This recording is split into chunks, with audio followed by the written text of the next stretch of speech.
Wants to tame me. You can't catch me on the run, cause I'm gone, yeah. I blaze trails, set fire to what's behind me. No, I'm never looking back, I'm on the run.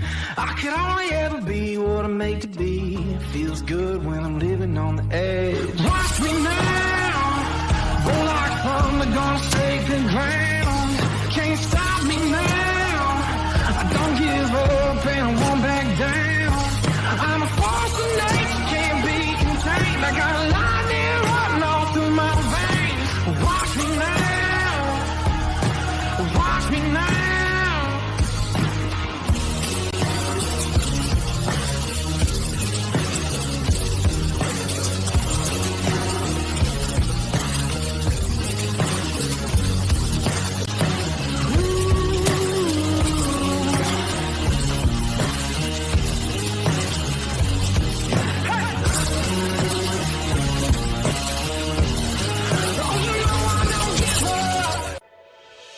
Hi, I'm Wyatt Milam. I'm from Canova, West Virginia. When I'm back home, you'll find me at my local Par-Mar store. We have that gold and blue pride at your local Par-Mar store.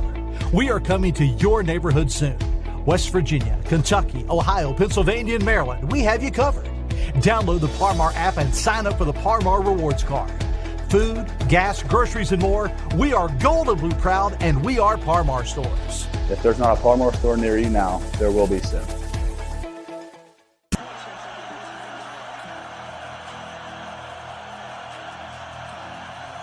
And hello and welcome to the WolfMan's call. And I am fired up. It is Thursday, July 6th. Still trying to get over all those hot dogs and hamburgers and waving my American flag, baby, for USA. That's right. Look at this. How many days here? Oh, Happy Valley. Listen to the song, man. Let's go, Mountaineers. That's a Bridges Creek. Got a lot to talk about today. I know you're fired up. I'm fired up. People disrespecting. But before all that, the number 3 place, hardest place to play is at Happy Valley, according to 247 Sports. Well, I know this. I'm going to bring on here right now Coach Allan Johnson. And Coach, man, I'll tell you what, you've coached at Happy Valley before, and you know, I've coached, you coached at Ohio State. You're the strength and conditioning coach for Ohio State. What's harder, Happy Valley or Ohio State? I'm going to say Happy Valley because you never coached at Penn State, so it was against you guys. And at Ohio State, it was for you. Hands down, Penn State. Hands down. Not even close. Not even close. I mean, Ohio State, great venue to play. I mean, if you come in there with your eyes wide open, it can definitely be intimidating, but I tell you what, there's nothing other than maybe perhaps for me being in the Big Ten and the Big East, Wisconsin maybe. But I tell you what, Penn State, yowza.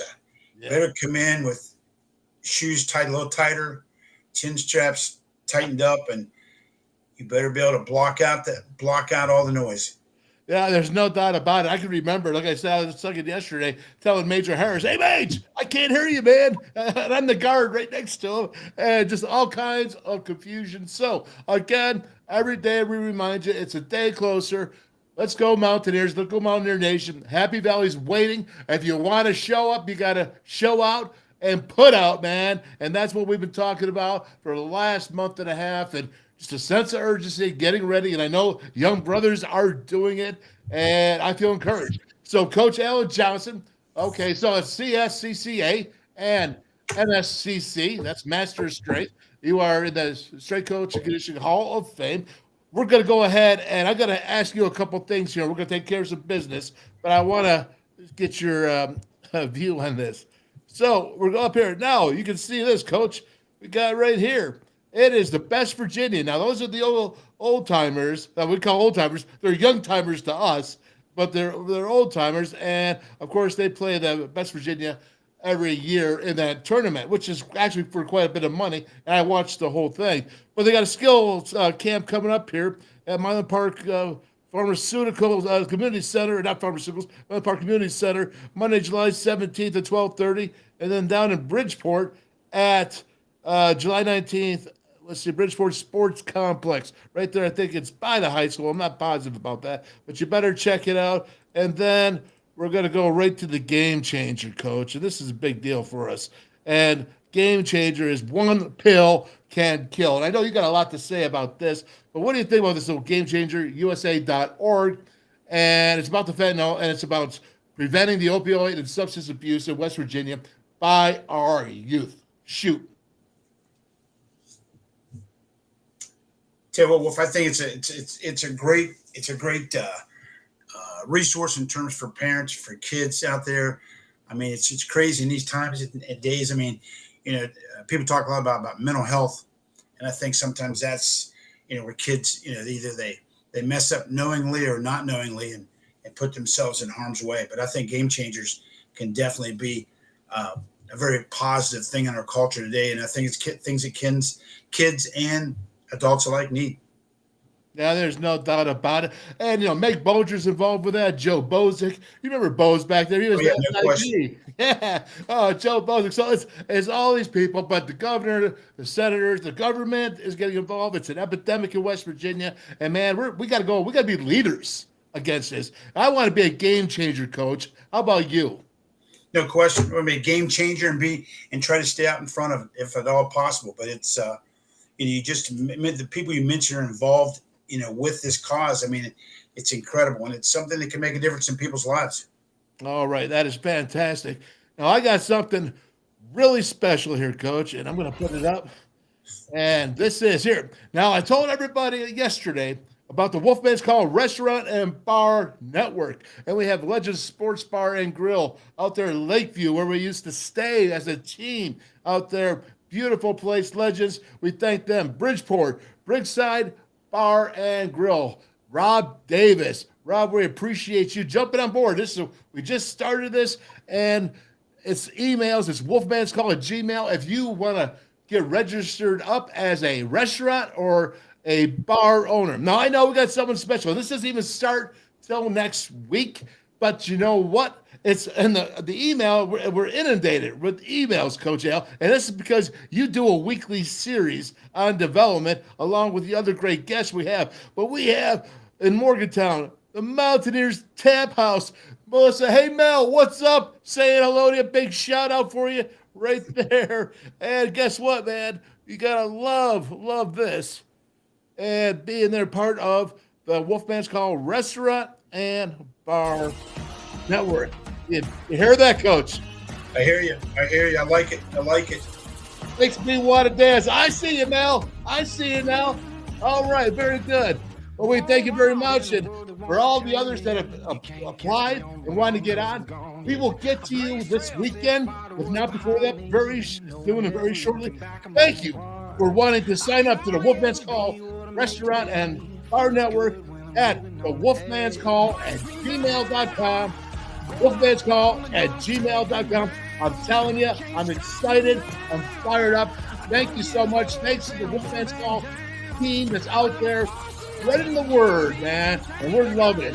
We're very good. And thank you so much. And, Coach, it's amazing when you actually see the people around you in your community. And we're talking about, the game changer, and West Virginia comes in, and we're just united, man. And that's what I like when WV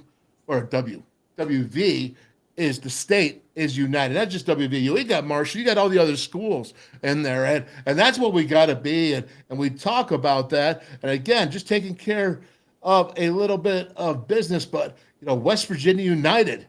Remember Johnny Cantwell, Coach, offensive lineman. Well, he's got this West Virginia United, and that fits right into the game changer, fits right into all the things, the camps that West Virginia does, those former Mountaineers that are reaching out into the state, the people that are making a difference, the normal people, just fans, just parents reaching out and doing good things. And we're here to promote it. And because it's your day, it's the day of development with Coach Johnson. to Strength and Conditioning. We are here to promote good, healthy happiness. You gotta love it, man. Gotta love it. Get your QR code there. West Virginia United, Johnny Campbell. Very good. All right, Coach. All that business is now taken care of, and the idea is let's take care of business today with your topics. What you got today? What you're going to tell us about for athletes, coaches, parents, anyone that really wants to make a difference, and this awesome part of your weekly series.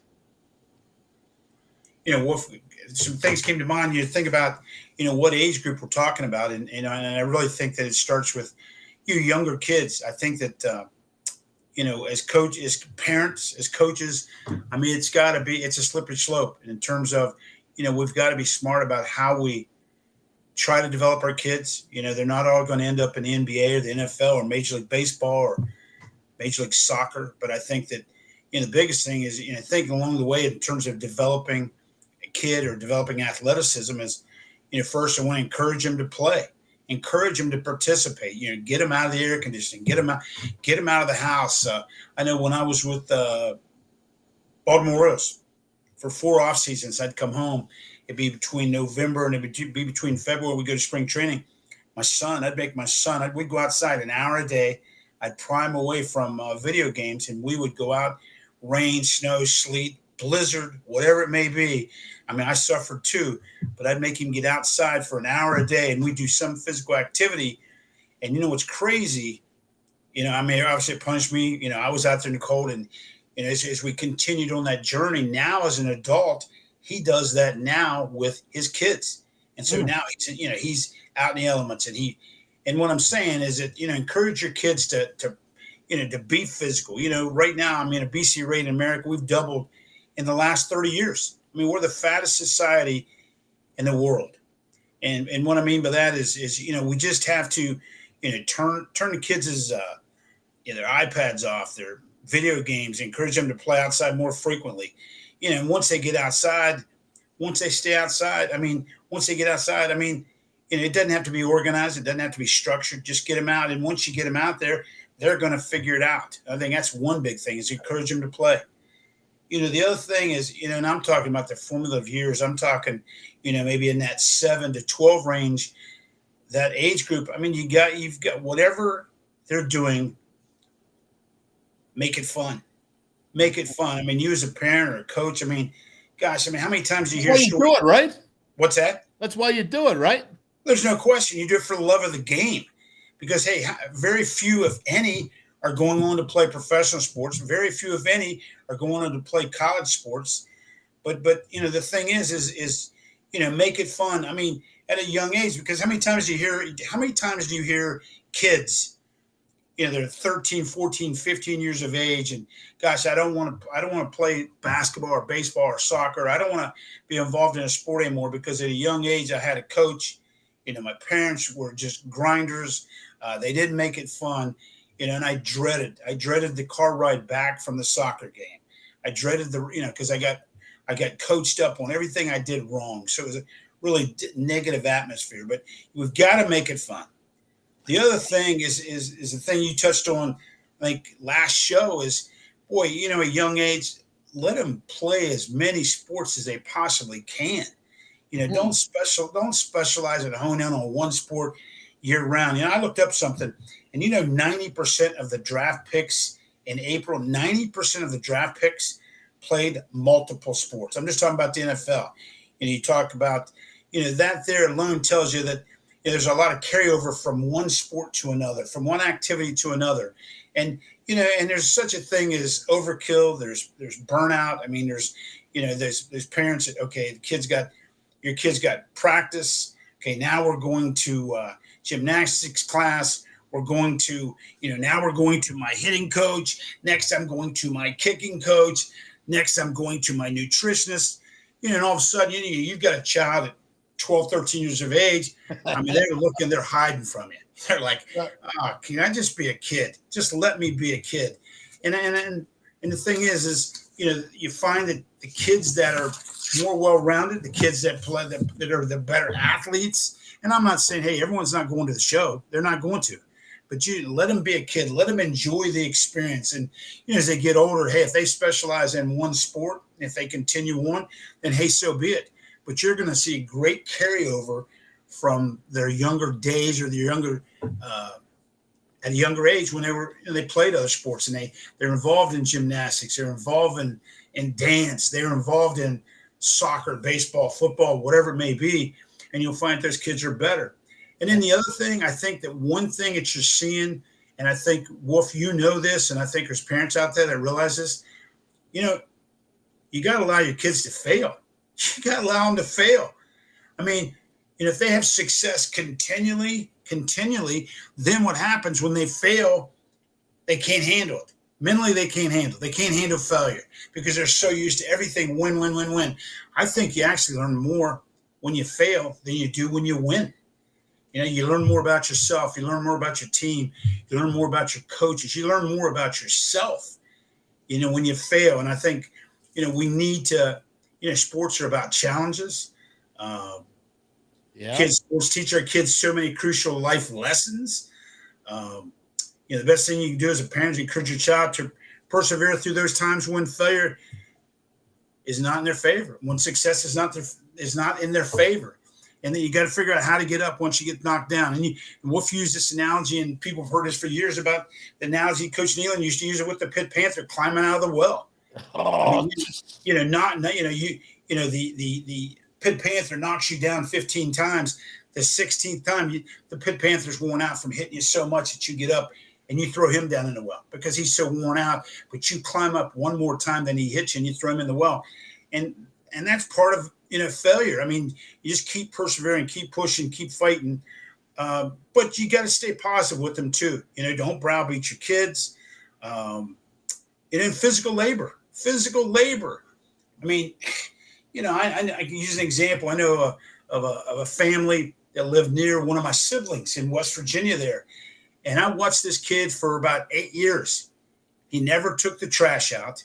He never cut the grass. And from what I understand, he never made his bed. Yeah. So now when he got about 16, 17, he wanted a car. And I saw his mom one day and I said, hey, none of my business. I'm going to give you my opinion. I'd make him earn the car. I'd make him work something. Please don't just give him the car, because you know what? He doesn't respect you enough and hasn't shown enough respect and love for you to do the things that you shouldn't have had to ask him to do all these years. Yeah. But what I say is physical labor. I mean, take them out of their element. And they'll thank you later. It may be 20 years down the road, and they'll say, boy, Mom, Dad, hey, thanks. You made it tough. You had chores. You had things you made me to do. I vacuumed out the car, took the trash out once a week, whatever it may be. Or hey, I help with the laundry. I read a story yesterday where Larry Bird, when he was growing up in French Lick, Indiana, as a kid growing up, they didn't have a washer and a dryer in their house. So he'd help his mother carry. He was the youngest of two brothers. He would help carry the laundry to the laundromat. I believe it. And I know. Drying the clothes. Yeah, hang on. Let me get sure. Yep. Okay, good. Now, I understand with Larry Bird, and I think I grew up a little bit like that. We did have a washer and dryer, and we did have a bathroom in the house, but there wasn't much more than that. Growing up and understanding about how to grow up and having to work and do the work for yourself, because you can appreciate that. But Al, and we're talking to Al Johnson here, and you can follow him at MT Pride 51 on Twitter. Make sure you follow him. He's the Chief Development Officer. It's Collegiate Strength and Conditioning Coaches Association. The MSCC's for Master's Strength, and he's a former college, West Virginia, Ohio State, East Tennessee. Tell me if I'm missing something, Al, but you're also with the Baltimore Orioles strength coach. And, you go to the cscca.org, you're the Chief Development Officer there. And, Al, I just want to get that all in so everyone knows exactly who you are. And you're in the USA Hall of Fame Strength and Conditioning. So you have so much information you're given. And so go ahead and continue on. I love the Larry Bird story. I love what you're talking about. I love the idea of having to go out there and work for yourself. You know, and Tom Madeira was on yesterday, which he didn't even tell me. You remember Coach Tom Madeira? Absolutely. Uh, Great he, guy. he didn't even tell me today was his birthday. He was on yesterday. Ah, So happy birthday, Coach Tom Madeira, Burlington Township High School head football coach, 31 years old. He's the head coach, and he runs it just like West Virginia, just like Navy when he coached there as well. So continue on. It all fits into the theme that I've been bringing this whole, I'd say, 6 weeks so far, or that you've been bringing, and Daryl Prue, Frank Fear, Tom Madeira. So rock and roll, brother. Keep it rolling. I tell you, but finishing Larry Bird, the thing is, his mother was in the laundromat washing the clothes and drying the clothes. While she's drying the clothes, he goes across the street in whatever weather there was, snow, rain, wind, sunny outside. He's outside shooting. He's outside shooting, and he's shooting basketball. And the thing is the question is, like, people ask him. I mean, his whole goal was not to hit the rim, put the ball just through the net, to switch through the net, and that was his goal. And the thing is, I saw a thing where Isaiah Thomas, former Detroit Pistons, said when Larry had the ball in his hands, they were scared. They were scared because they said, we knew we couldn't stop it because he knew where he was going. He knew where he was going to shoot. But what I mean by that is he worked on his skill.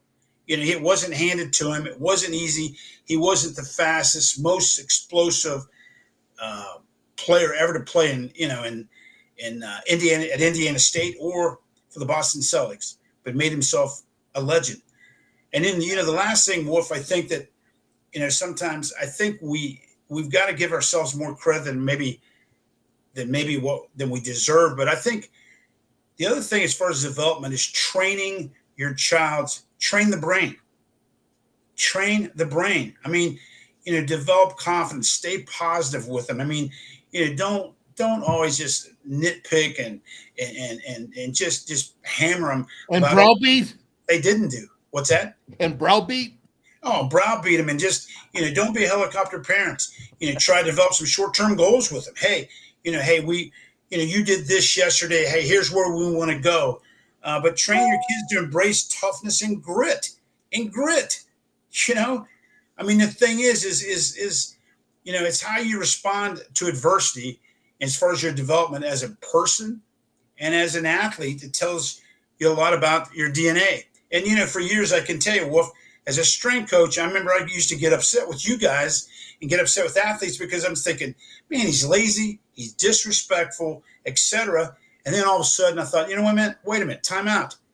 This 18 to 22-year-old, somebody brought him into the world. Somebody nurtured and cultivated this and created a culture at home.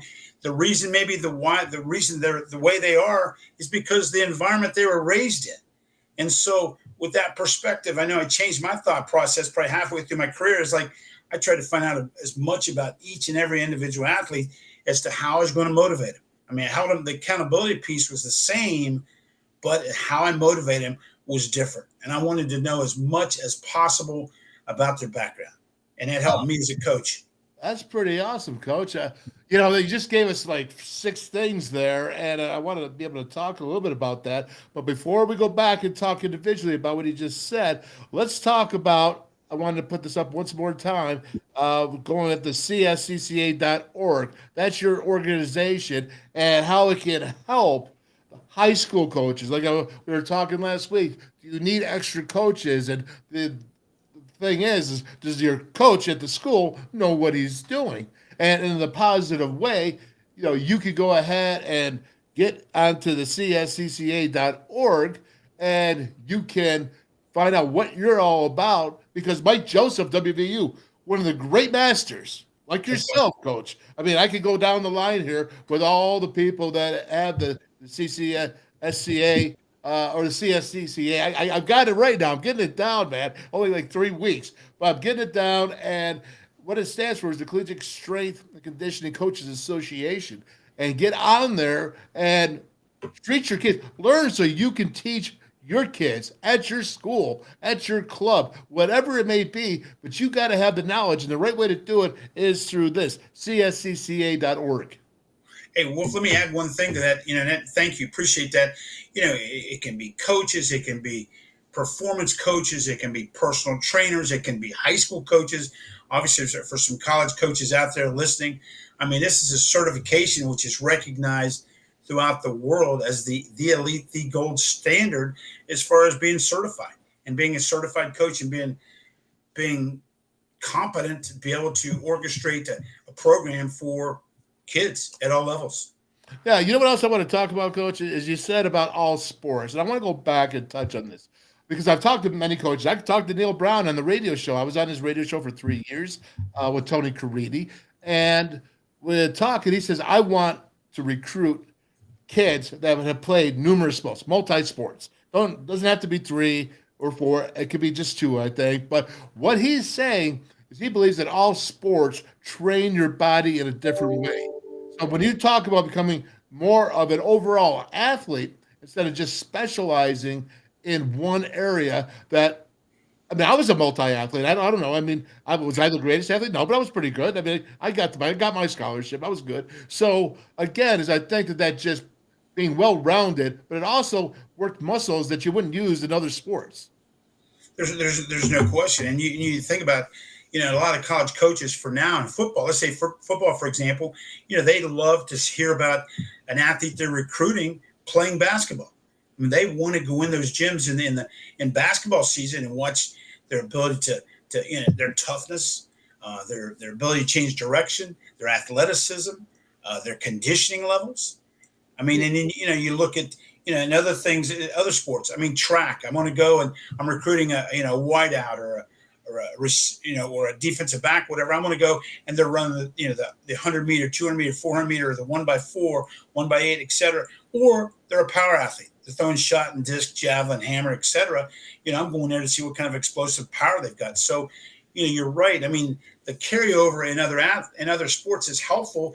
And the one thing that I think that it helps you, another thing that helps you is it keeps that competitive fervor, that fever of year round. I mean, and I'm not saying you got to play sports.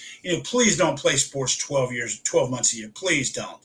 Don't take from this hey, he said, hey, go play, and hey, there's 52 weeks in a year. Hey, we'll give you 50 weeks, and you got 2 weeks off. No, please don't do that. What I'm advising you to do is keep that competitive edge, keep that toughness, and if you compete, you're seeing athletes that are competitive in more than one sport and not specialized in a younger age. They have a tendency to be better in the long run as they get older.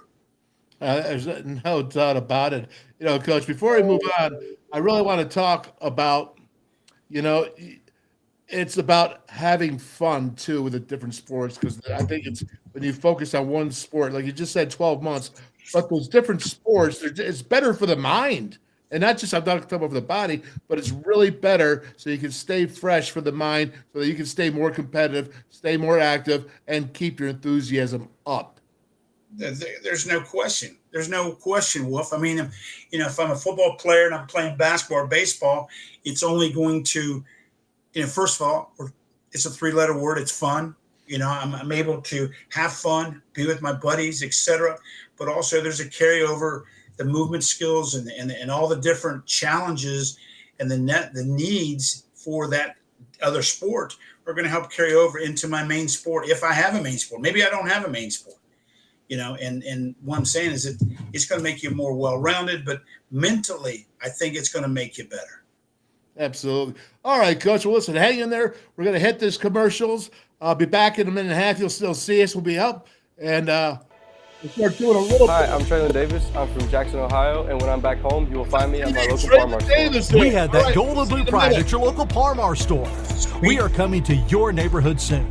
West Virginia, Kentucky, Ohio, Pennsylvania, and Maryland, we have you covered. Download the Par Mar app and sign up for the Par Mar Rewards Card.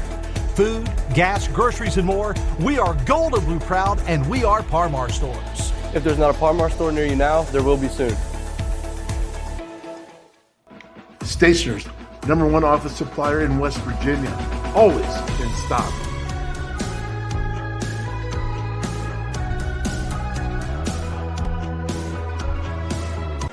How many? The Anywhere, Anytime chargers, powering a connected world. Never buy AA batteries again. Rechargeable 500 times. Plus, Paul Mini AA USB lithium battery, as easy to charge as your cell phone. Sustainable energy. Stay charged. Go green, save green. Feel the power of Paw. Order now at pawmini.com. Hey, Wolf, I forgot something. Yeah. Hey, I forgot to mention, we're talking about the NBA, Major League Baseball, we're talking about the NFL, MISL, the WNBA. The WNBA, have you flipped a game on lately? Holy mother of God. You talk about athletic, you talk about being explosive, you talk about some great athletes. You talk about a group of professional athletes that are definitely underpaid. They're underappreciated. And what a shame you see that most of the WNBA players, Wolf, they got to go to Europe. They got 2 jobs. They got two jobs to make income, where in the United States, as an NBA player, obviously one job does it, but you got to give kudos to them. But I didn't want to forget them. One of my family members just texted me and kind of reminded me of that. He just texted. Boy, do I love those in-show text messages. Yes, I know. I've experienced them before. Oh, yeah, no question. We're going to go ahead and listen, just so everybody knows, is when we get done with this breakdown of this next player, because we're going to break it down, Coach. I want to get your ideas on this cat. But we are going to open it up, and we're going to have joined the conversation, Mountaineer Nation. Something happened today. We got the Big 12 players, the voting, media voting, and we'll talk about that with West Virginia. So we'll open up that discussion. But with this, Coach, this is Morty Ivy. If you remember Morty Ivy, he was a linebacker for Mountaineers. Played in the NFL a bit, had a nice run. And this is his guy, Remy Bowes. Now, I had Morty on Monday, and we are talking about Jason Cross, the safety of a commit of WVU. And Morty is very tight with all those coaches out there, and he's been really helping WVU get into the greater Pittsburgh recruiting once again, because there was a little bit of a lull there. And again, Dante Wright, kudos to him. He got Jason Cross, the safety. But here, this guy is Remy Bowes. And I told Morty, I said, if you come on and talk about Jason Cross, I want to see what's your guy. And this guy here, Remy Bowes, he's a baller, man. And he's 6'2", 210. He's right at Gateway, Coach. And I really want to go ahead and break this down. And I want to get your idea here. But for Morty Ivy, because I'm honorable, and I told him on Monday, and it didn't work. And so we're going to break this down. So here's Remy Bowes. He's a linebacker, 6'2", 210, inside backer. He runs well. I like him a lot. And this is how, if Mountaineer Nation, if you want to go ahead and break down a player, if you want to see if he's Division I, if he's Power 5, he's G5, what is he? Here we go. Remy Bowes. Check it out. There he is. He's number 8. You'll see him here. And I have down 6'2", 210. You can see him if you're a college coach. Feel free to contact him at Remy Bowes 32 on Twitter. You can see Coach Morty Ivy is the defensive coordinator at Gateway. 93 tackles, 49 solo tackles, 20 TFLs, 6 sacks, 1 interception, 1 TD. He's fairly busy, Coach Al. Oh, wow. He's all over the field. Yes, he is. And you can see him here, and he's number 8. And this is what I really like. I like him going through the traffic. Watch this. Look at that. He's reading his keys. Mm-hmm. You see that right there. Look at him. Well, what do you notice at first, Coach? Does his head ever rise? Do you see him rise to the next level up there? So it means that his knees and his stance, he's playing at that low level, right? Yeah, he's got low pad level. He's got his knees bent. He's in a good power position to make a play. His feet are parallel. He can go either direction or go straight ahead. He's got square shoulders too, right? Yes, absolutely. Okay, that's what I want you to watch here. Look at this. He's going through. That's what he is. He's a linebacker. Now, watch this. Does he like the play? Does he like to hit? Does he stay square for the most part in the scruffle as he shed and go? Shed and go. Yes, he does. And now this is what I like, Coach. Get back. It's back into the end zone. Yeah, I love that. He's an inside backer, right? Inside backer. Inside backer.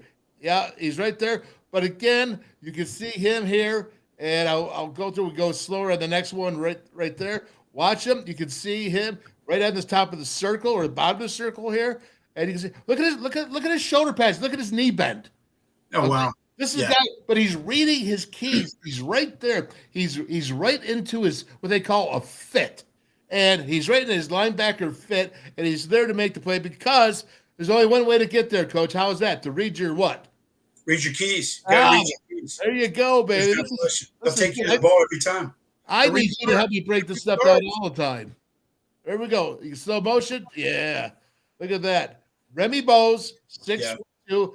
Morty says, Coach Morty, I should put it that way. Morty Ivy says that he's a legit 6'2", and he runs well. Okay. You saw Who's he been recruited by, Wolf?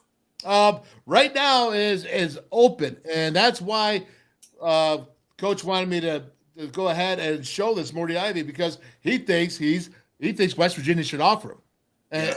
And so that's why I'm showing it. And I didn't even ask him who else is recruiting him. I'm doing this so hopefully somebody can see Remy Bowes out there. The kid deserves a Division I scholarship here. I'm not saying he's West Virginia. I'm not saying that. I'm saying right now for what I see a young cat who's 6'2", 210. We're still got to look and see if he can run on the film here. But look at that. Do you see him just go ahead and sidestep that? It's kind of like he just laid the bull. You know what I mean? Like he's the El Matador. And he lays the ball, and he makes the tackle. That's a really hard skill, isn't it, Coach? Yeah, there's no question. And the one thing you notice in all these plays you're showing is he's always around the ball. Yeah, he's got a nose for it. He doesn't avoid contact. You know, I've seen linebackers, and you've seen this, linebackers. Sometimes they avoid the contact, and they come in from the side and jump on the pile. Yeah, you got that right. And you'll see him right there. He's the right side backer towards the bottom. And let's see what he does here. I love his stance. He never look at that. He reads the keys. He goes through the fits, and he keeps his shoulders square while keeping his knees bent, meaning that his head is on the same level because he doesn't raise up and stand up like a big old jaybird. Yeah, no question. I mean, I really love this. Look at this. I think this kid is definitely Remy is definitely a legitimate from the short film I've watched here. Legitimate young man that likes to play backer, 6'2", 210, and I keep looking here and I keep watching. Look at okay, he took on the blocker, right? Yep. There we go. Slow motion. Right there, he takes on the blocker, gets the tackle. Look at that. I mean, that's a shed and tackle. That's just what we've just been seeing play after play after play here. And the guy's taking on, the guy that's taking him on is probably 40, 50 pounds heavier. Oh, there's no doubt about it. I mean, that's just a big offensive lineman trying to eat. You know, and you see him here. He's going backwards, but now he's still got the vision. He's still watching back. He still has the vision to return and make the hit before the first down. What I like is that he goes ahead and he breaks on the ball, and he's not afraid. No way you get in the first down. You can see it here. It's nice. So he doesn't have a problem covering, does he? You see no, him doesn't at all. there.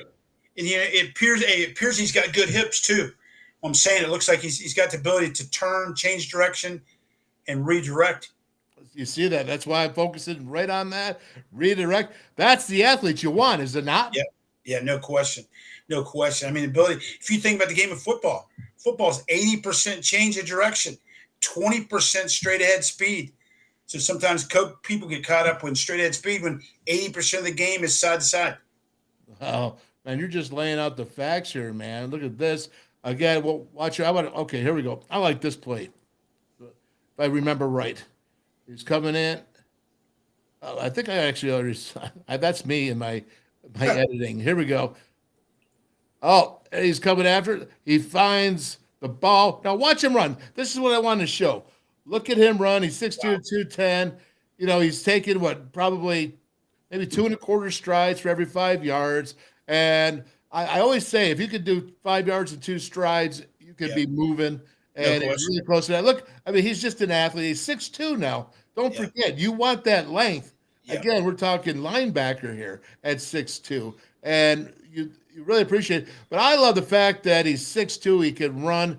And what do you see here, Coach? Again, I'm not getting off of it. He is on the same level every play. You never see him stand up. He's not stiff-legged. He's not stiff-kneed. And that's the key to an athlete. And, you know, at 210, this young man can grow, No and, question. and his speed is right there. I'm telling you, I think offer this young man. What do you say? Do you say offer Remy Bose? I don't think there's any question. I mean, the other thing, look at, I'd like to see a closer picture of him to see his hip and butt development, because a lot of times that gives you idea of his potential growth potential if he's going to get bigger. As far as he's going to get bigger, but I'm just saying, is he going to be a hard gainer? Is he going to be a guy it's going to be easy for him to put the weight and the mass on? Of course, it depends on where he plays. I mean, if he plays inside, he's going to have to get bigger. If he goes outside, he's going to have to be able to maybe a little bigger, but he's going to have to be able to run too. Yeah, there's no doubt. What I like about him, you saw him sniff out the screen there, so he's smart. He reads his keys. We already proven that. He's smart, and he follows in. But you know what? He finishes. Do you notice that? How he finishes the tackle. The ball carrier doesn't fall forward when he tackles them. They usually fall sideways or to the back, which means that the ball carrier is not getting extra yards against him. I'm saying right now, I'm watching this young man. West Virginia could do worse recruiting him, getting a Pittsburgh young man up who can play. He's got a blitzing technique. There's natural blitzers out there, and then there's non-natural blitzers. You know who told me that? Who taught me that as a coach? Jeff Castile. Yeah. Okay. He taught me, Wolf, there's natural blitzers that just naturally can blitz. And then there's the guys that can't. I was a non-natural. All right. I was non-natural blitzer. I had to really work at that. But there are guys like this young man who's a natural, Remy Bose. And we're almost done here. But boy, I tell you, I like that. I promised Morty Ivy, that's for you, man. That's your young man. I don't wonder why you're proud of him. Good job. And Remy Bose, keep going, man. You're going to get something. And I'll send your tape out if no one else is going to help you out there. Well, if you didn't have the blitzing skills that Stills had, Gary Stills, you didn't have those skills. Hey, you know what I had? I had the stop blitzing skills. Okay, I had what it took to stop the people from being the blitzers, at least for the most part, I guess. But we'll just say for the most part. But Hey, you know what? Yeah. Hey, Wolf, in your career, who's the toughest linebacker that you remember? When you saw him coming on blitz, you're like, holy crap. Well, I'm going to tell you something. You're in the game, but you didn't think about that stuff. Yeah. You know what? There's no doubt. Spielman, Ohio State. I'll tell you a story, Coach. I'll tell you a story. And I was a freshman, redshirt freshman. It was the first big game, Ohio State. 87. And what's that? 87, right? 87, yep.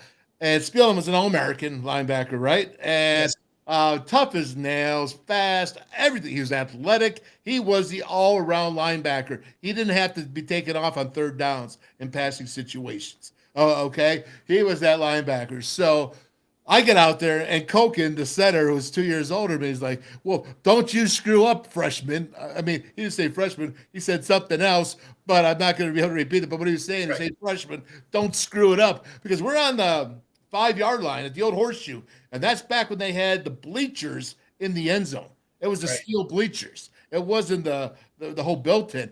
So we're there as the TD timeout. I come running in. It's the first quarter, and Bobby Kovacs was starting at right guard. I used to fill in for him every the series. And I come in, and Coach goes, "Don't you dare screw up!" And then I hear this, "Hey, 64, what is that? A big harpoon on your back?" I had this big old neck roll on. And I'm like, hey, "You shut up!" I really like this, and they're like, "Wolf, you're in the huddle." And the refs are like, "Get back there, son. Get back there." So anyways, long story short, here we go. So Spiel, we get up there. We run 34 belly. And what that means is that there's a one technique to my left, and then there is a 4 technique head on to my right. So that means that 4 technique could crash down. So 34 belly is got a fullback handoff right behind me. So if that tackle doesn't go down, I go to the side and I go up. So if he doesn't come down, then I go up to the linebacker. And I'm like, Spiel, he's All-American. I'm a red shirt. I'm going to smash him. I'm going to bury him. I'm going to show my name is Wolfley. And I mean, my hand's shaking. And the ground, and the snap comes off, and I take my 2 steps through the hip of the tackle. He did not come down. I change my course, and I'm headed straight up for Spielman. and I'm like, oh, tight, and right here, and I go, whoa. And at the last second, Spielman sidesteps me. And I go do a Superman. Okay. And I'm like laying out Superman. And I must have slid on my belly for 5 yards. I had the worst burn, the worst rash that got scraped up, man, from the turf. The turf in Ohio State stunk back then in '87. And I landed. He turned around and he goes, "Hey, freshman, you all right?" And that was the one thing I always remember about Spielman. That was the toughest linebacker I ever went against. And kudos to him. He was he had a great NFL career. Sorry I made it so long. I should have made it so long. No. Hey, Wolf, I don't remember that game. He made it. I think the game was pretty close. Through about the first 2.5 quarters, and it was a close game because what did it be? It's 21-7. It sounds from a 21-7, 21-6, and I remember he made a tackle on our sideline, and I mean it wasn't one of those just run a guy out of bounds. I mean it was a thud. And he hit a guy, one of our players, and knocked him, just literally knocked him out. I remember looking down at him. I'm on the sidelines looking down at him. I'm like, oh my gosh. I mean, to me, that was a turning point in the game. I mean, we were playing with them, and the physicality of that game, especially with him. I mean, because he was another level. He was an NFL caliber linebacker. As they had a few of those type players on the team, but just a few. Unbelievable. I remember playing as a redshirt freshman at Ohio State. What a memory that was. The old horseshoe. And again, I'm going to go back to it that was a tough place to play. But it was nothing like Penn State for us because that was an old rivalry. Number one, Ohio State really wasn't. And number two is we were more competitive in 87 against Penn State and 89 against Penn State than we were in 87 against Ohio State because that was Major Harris's second game. I mean, He was just trying to figure it out. Right. Towards the end of the season, he was a different ball player. Now, for everybody looking here, okay, I've gone ahead. I've dropped the link. If you want to get on here, Mountaineer Nation, you want to join the conversation, here is your opportunity right here. The link is out. You can come on with Coach Johnson and myself. He's gracious enough to stay along with this and really enjoyed you breaking down the film with me too. That was cool. That's the first time I've ever been in a duet there, a duel. So that was pretty good breaking down film. Now, Coach, here's the serious thing. This is what the discussion's about here is when I go ahead and I throw this up and we'll see it here a little bit better. Okay. So right here, we're looking at it and I'm seeing media days, blah, blah, blah, but it's the media preseason poll. And you can see here where West Virginia is. 10th year in the conference, I think, or 11th year now. What's going on with this? How do you got Cincinnati, you got Houston and BYU all ahead of us. Everybody's ahead of us. I mean, you can go ahead and take a look at it. But what's your thoughts on the poll? This is what I wanted to talk about. With you guys, come on, go ahead. I mean, people are just, saying this. People are saying it's the worst roster, the Big 12. It looks like a Mid-American Conference team. And I'm saying, it really hit me hard when McAfee and Kirk Herbstreit were talking about it on national TV. And, Coach, it's kind of like our legacy was being laughed at. And I'm not blaming the young guys. I'm not blaming anyone here. And I want to take this and make this positive.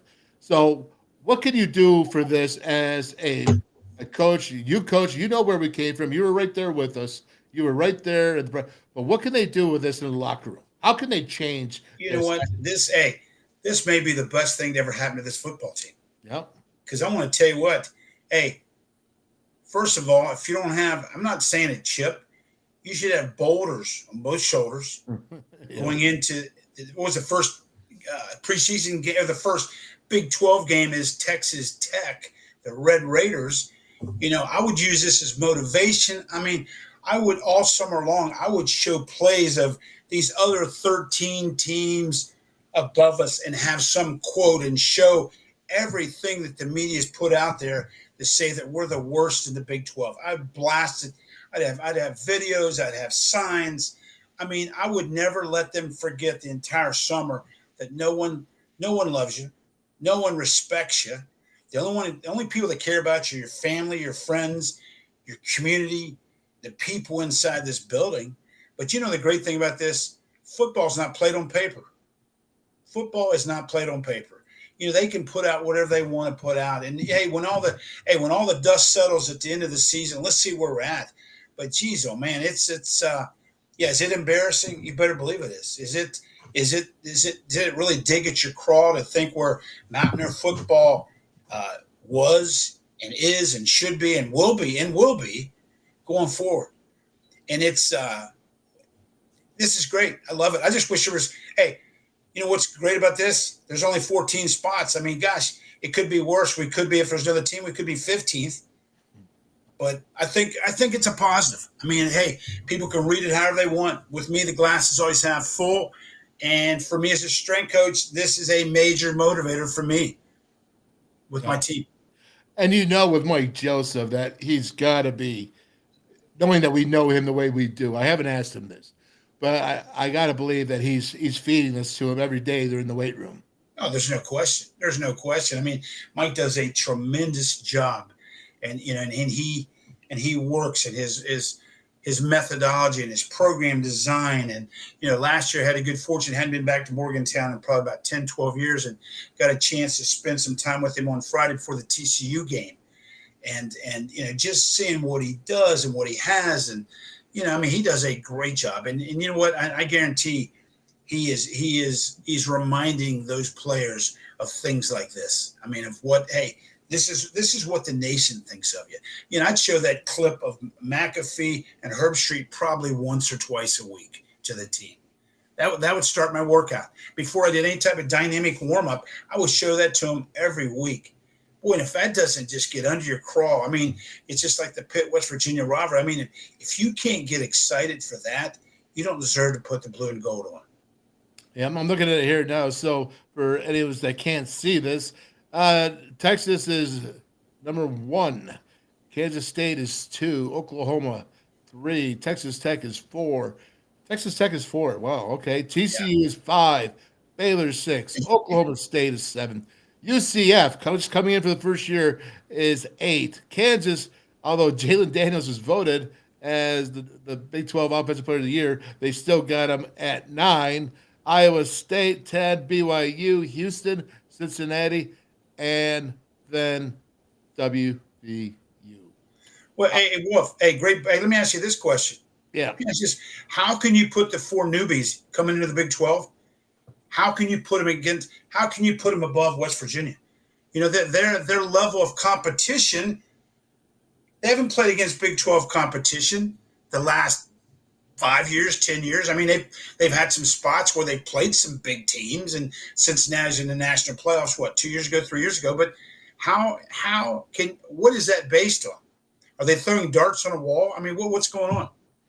You know, I will say this. I think I'm going to go back to this real quick. I'm just going to go back to it all started when Shane Lyons was released and they didn't want to come up with a new AD for a few weeks. That happened at the worst time of WVU for anyone in football. Because remember, you had signing day in early December. So you're leaving. Well, the new AD is going to decide whether or not they want to keep Neil Brown or release him.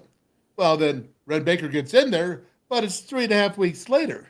I mean, that's like floating down the river without a paddle in your canoe, because there's the fury's out, the flurry. And I think it all started from there. It all came about.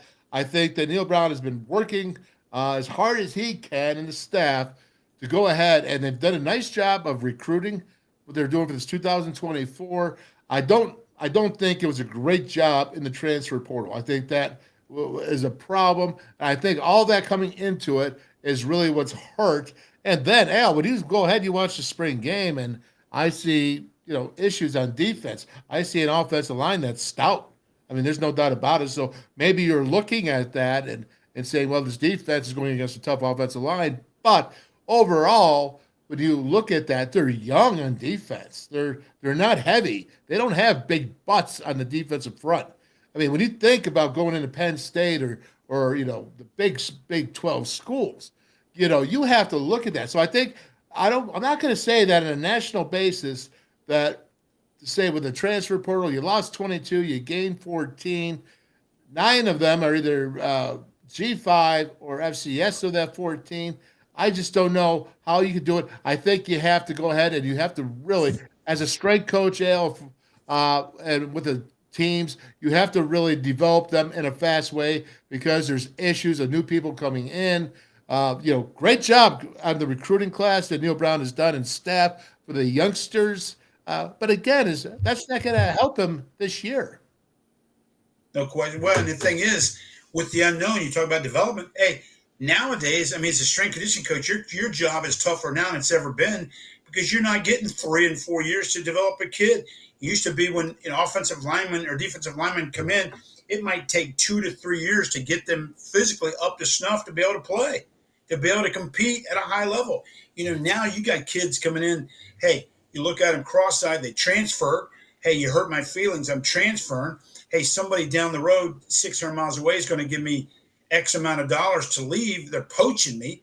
I mean, as a strength conditioning coach, development, tell you what, I'm glad I'm not in that arena in terms of trying to develop because I would be very frustrated. And the thing is, I mean, and there's a lot of great kids and kids leave for different reasons and circumstances, et cetera. But man, I don't know how I don't know if staff's got long enough to develop. And like you said, the transfer portal is key. I mean, because I got to get a quick fix immediately to plug the holes in the dike. Yeah, especially along that defensive line front where they lost Jordan Jefferson. They lost Dante Stills to the draft, but they also lost Taj Allison to Colorado. As I said, Jordan Jefferson to LSU. Those are really key people. Now, I'm going to tell you something, Coach. I like the Lee Koba, middle linebacker. I think he's a tough nut. And I think Sean Martin, and we're going to be having his grandfather, Duck Riley, is going to come in here, and he was a wide receiver back in the 70s for the Mountaineers. But Sean Martin is a big-time player. He has the potential to go to the next level. He really does. But then we're getting down to these guys that haven't been in very long, and it's like mentally they're not experienced enough. But coach, go back to the physical part. You have to develop these players, and when you don't have the physicality because you're still young, and I'm talking about the majority, right? You could take 30, 40 plays, but can you take 60? And then you're lacking in depth because there's more young guys behind you. And it's a real problem. It's a real problem. And those are real challenges that they have to overcome. There's no question. And I think that, and I'm just talking off the cuff here, is I think with those 4 new teams coming into the league, maybe excluding BYU, you're looking at Central Florida, you're looking at Houston, you're looking at Cincinnati. I think, 11 on 11, I'm sure they'll be able to match up comparably. But I think once you get past those first 11, those first 22, I mean, they're going to struggle, I think, depth-wise. I mean, where it should be an advantage for West Virginia. It should be an advantage for any, Power 5 team to be able to, to have that depth. And that's the thing that you're going to struggle with, again, with the NIL and with the transfer portal, is creating that quality depth and be able to create that size and power and strength over a period of time. You know how you beat that, Coach? You got to go win. Go win. Yeah. And it's going to solve a lot of your issues, and players will want to come and believe in your system. And if you can go ahead, if you can get over the hump, if you can pull one out that you shouldn't be able to pull out of. Remember, we did that quite a few times in the early years at West Virginia when we hadn't arrived yet, but we pulled it out because we had an edge to us. We were hard-nosed. We were blue-collar. And I think that's what this team has to do. And that's why I'm doing a countdown every day to Penn State, because they're going to need that, Coach. And I'm going to give you the last word for all that. Well, Wolf, you bring up a great point, because, fans out there that are older fans, look at the first several years that Don Nehlen was at West Virginia. I mean, he had players. I mean, probably when you got there, Wolf, you got there, 86, 87, 86? Yeah. In the early years. I mean, he came here in 80. He had players. I mean, don't get me wrong, there were some great players. I mean, there were the Tallies and the Lucks and the Fowlers of the world and the Ronnie Wolfleys of the world. But a lot of those kids, they weren't recruited. I mean, they weren't highly recruited at all. But the thing that Nealon and that staff did is they made those kids believe that they were better than what they were, that they were tougher than everybody around them, and that, you know what, if you go 60 snaps and go and give everything you got, we got a chance. We got a chance. And let me tell you this one last thing, and I'll shut my pie hole. 2 strength conditioning coaches, one at University of Maryland, one at Virginia Tech. Both these strength coaches are now retired. They've told me in the last 6 to 8 years, they said, Al, you know, I'll tell you what, I don't know if we ever told you this or not, but you know what? We dreaded playing West Virginia. We dreaded playing the Mountaineers, whether it be home or away, because after the game, our players were beat up. The most physical game that we played in and year out was West Virginia. You guys weren't the most talented. He goes, there's times when we had better athletes, but physically you came to play.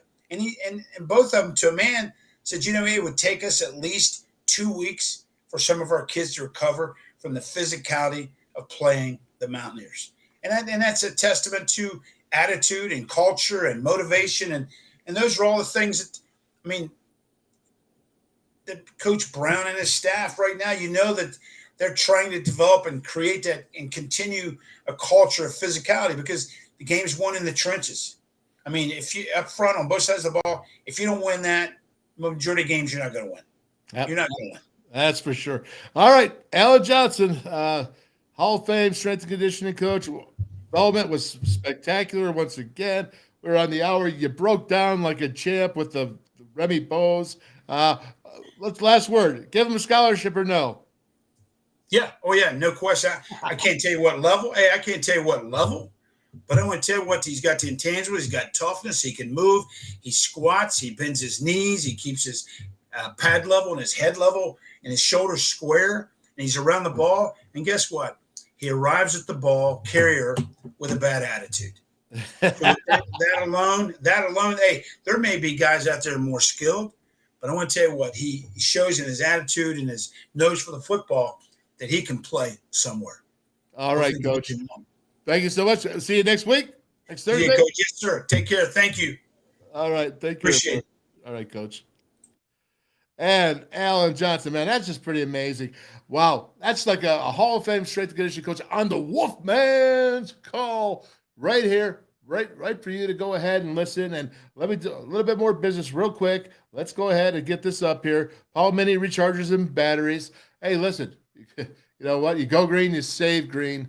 Go ahead. They're rechargeable. They never buy a AA battery again. Never, ever buy a AA battery again. And it's easy to charge as your cell phone. The batteries are made out of lithium. And let's go. Artisan Grange Company.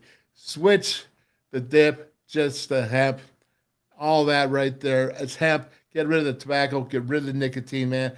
AGC. You can get it at your Parmar store, or you can go to wolfmandip.com. Either way, you can get it. Get rid of it, man. Get rid of the bad stuff, man, and get into Artisan Grange Company. That's right. And the last but not least, let's go ahead and put this right away. I gotta play it, man, because it fires me up. The WolfMan's Call Restaurant and Bar Network. Just out here. It's going, folks. I know that you've emailed me, you that want to get on, and we're going to let you go ahead and do so.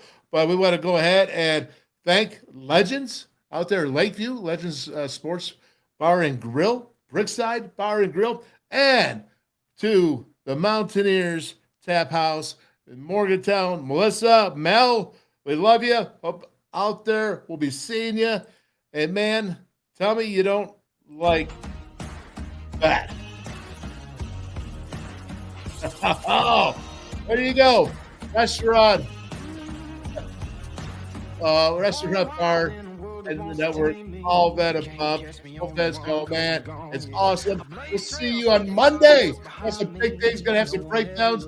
I'm gonna show you Cover Zero Blitz. What is that? That means bring everybody and hurting everyone. So it's question 7. Question 6, whatever it might be, but you're bringing it all. You're bringing the house. You're going to put it all on the line. either good things or bad things that happen to you. We'll see you later. Have a great Thursday and Friday and a weekend. Yes. Take care now.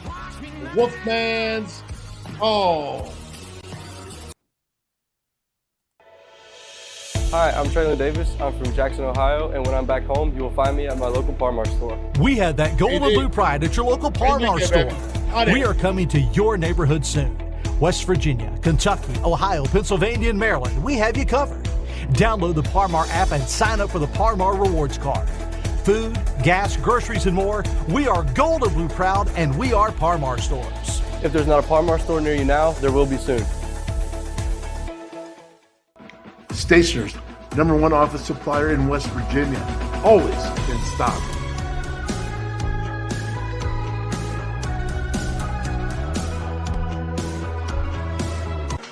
How many? The anywhere, anytime chargers, powering a connected world. Never buy AA batteries again. Rechargeable 500 times plus. Paul Mini AA USB lithium battery, as easy to charge as your cell phone.